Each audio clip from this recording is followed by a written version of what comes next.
Pertanyaan dari Ani di Jombang, Gus, Ya. bagaimana menurut Gus Ivan tentang flexing?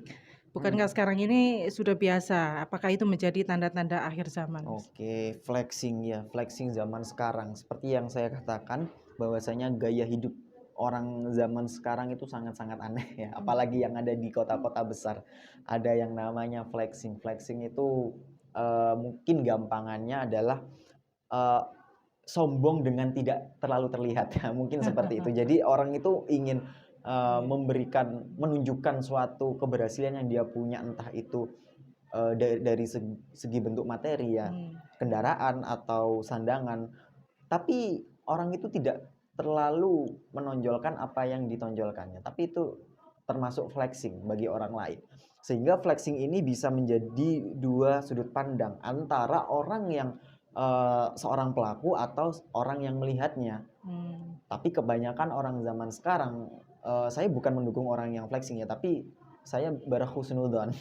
Sehingga orang yang melihat orang yang flexing itu mungkin di hatinya merasa iri atau dendam karena tidak suka saja. Tapi saya juga bisa mendukung orang yang melihat pelaku flexing itu sebagai orang yang flexing itu ya memang buat apa juga gitu dia flexing atau dia menyombongkan secara tidak terang-terangan. Saya juga bisa mendukung keduanya, tapi saya selalu berhusnudon.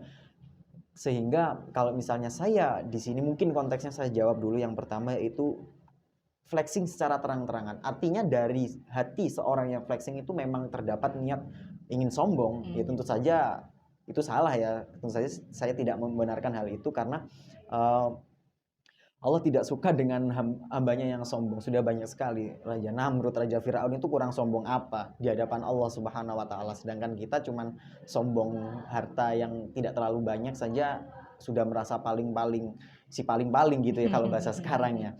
Sehingga kalau misalnya secara terang-terangan tentu saja saya tidak membenarkan. Tentu saja saya menyalahkan perbuatan orang yang flexing.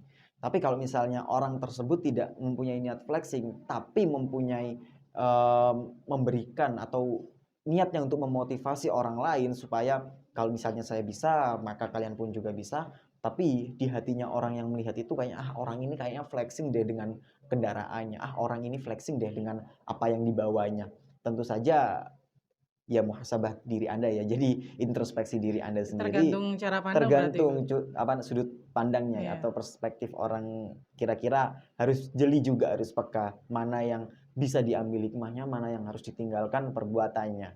Kemudian apakah menjadi tanda-tanda akhir zaman? Tentu saja kalau tanda-tanda akhir zaman ini sudah banyak sekali dari zaman dahulu. Akhir zaman. Tapi saya yakin bahwasanya memang saat ini akhir zaman, tapi tidak bisa menjadi patokan bahwasanya itu akan menjadi akhir zaman, ataupun seperti daerah yang mulai menghijau di Arab juga itu banyak yang bilang akhir zaman. Ini kita nggak bisa mengatakan itu ya memang salah satu tandanya, tapi kita tidak bisa mendiskreditkan bahwasanya kuasa Allah itu tertuju pada perubahan iklim atau salah satu perbuatan manusia itu sendiri. Jadi kalau misalnya Allah dikreditkan dengan hal itu, maka Allah sama dengan membutuhkan hambanya atau membutuhkan hal lain, dan itu sangat menyalahi salah satu sifat wajibnya Allah. Begitu ya jawabannya.